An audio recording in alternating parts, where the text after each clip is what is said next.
স্বাভাবিকভাবেই দেখে গরু কিংবা মহিষের মাংস মনে হলেও বাস্তবে এটি ঘোড়ার মাংস। এবার রেস্টুরেন্টেও বিক্রি হচ্ছে এই মাংস। ঘোড়ার মাংসের স্যুপ এবং কালো ভুনার স্বাদ নিতে হলে আসতে হবে গাজীপুরের পেং হেলাডো রেস্টুরেন্টে। কেজি দরে ঘোড়ার মাংস বিক্রির ঘটনা এরই মধ্যে দেশজুড়ে আলোচনার জন্ম দিয়েছে। চাহিদা বিবেচনায় এবার তা রেস্টুরেন্টেও পাওয়া যাচ্ছে। প্রাথমিকভাবে এই মাংসের দুটি রেসিপি নিয়ে হাজির হয়েছে গাজীপুরের এই রেস্টুরেন্টটি।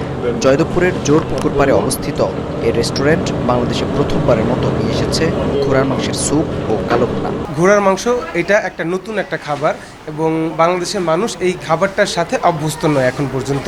তো আমরা চাচ্ছি হচ্ছে যে বাংলাদেশের মানুষ যেন খুব সহজেই এই মাংসটার সাথে অভ্যস্ত হয় এবং হচ্ছে বাংলাদেশের মানুষের আমিষের চাহিদা মেটাতে একটা নতুন ধরনের মাংস যেন অ্যাড হয় তাদের খাবারের খাদ্য তালিকায়। ঘোড়ার মাংসের এই রেসিপিকে ঘিরে এবার শহর জুড়ে জন্ম দিয়েছে নতুন কৌতূহলের। নতুন এই খাবারের অভিজ্ঞতাও নিয়েছেন অনেকেই। রেস্টুরেন্টে খাওয়ার পরে হয়তোবা যে টেস্ট আমরা এখানে পাবো বা ওটাও পরবর্তীতে মনে হবে যে না, বাজার থেকে কিনে নিয়ে বাসায় টেস্ট করে দেখি আসলেও কেমন লাগে। তো এটা রেস্টুরেন্টে অনেক ভালো একটা বিষয়। টেস্টটা হচ্ছে গরু মাংসের মতো। এটা মানে কোনো সমস্যা নেই, কোনো ঝামেলা নেই, কোনো কিছু নাই। তো এখন যেহেতু ঘোড়ার মাংসটা বিক্রি হচ্ছে, তো কখনো ট্রাই করা হয়নি, ইনশাআল্লাহ ট্রাই করে দেখবো যে এটা আসলে কেমন। গরুর মাংসে প্রচুর চর্বি থাকলেও ঘোড়ার মাংসে তেমন চর্বি নেই, তাই রান্নার ক্ষেত্রে প্রয়োজন অতিরিক্ত তেল। গরুর মাংস ঘোড়ার মাংস কোনো তফাৎ নেই, মানে সেমে খাইতে কোনো মানে গন্ধ টন্ধ কিংবা কিছু নেই খেয়াল।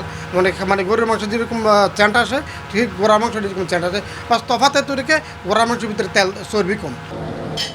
বাংলাদেশে ঘোড়ার মাংস খাওয়া তেমন প্রচলিত না। এই মাংস বিক্রিতে আইনি বাধাও নেই, তবে মাংসগুলো সুস্থ ঘোড়ার কিনা তা বিবেচনায় রাখতে হবে। ঘোড়ার মাংস তো আইনত বাধা নেই, আর এটা হারাম না, মকরুহ।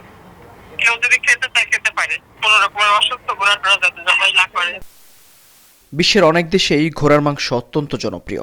জাপান ও কোরিয়ার মতো অঞ্চলে ঘোড়ার মাংসকে সুস্বাদু খাবার হিসেবে বিবেচনা করা হয়। দক্ষিণ কোরিয়ার স্বাস্থ্য মন্ত্রণালয় জনগণের সুস্বাস্থ্য ও পুষ্টি নিশ্চিতে ঘোড়ার মাংস খাওয়ার পরামর্শ দিয়েছে।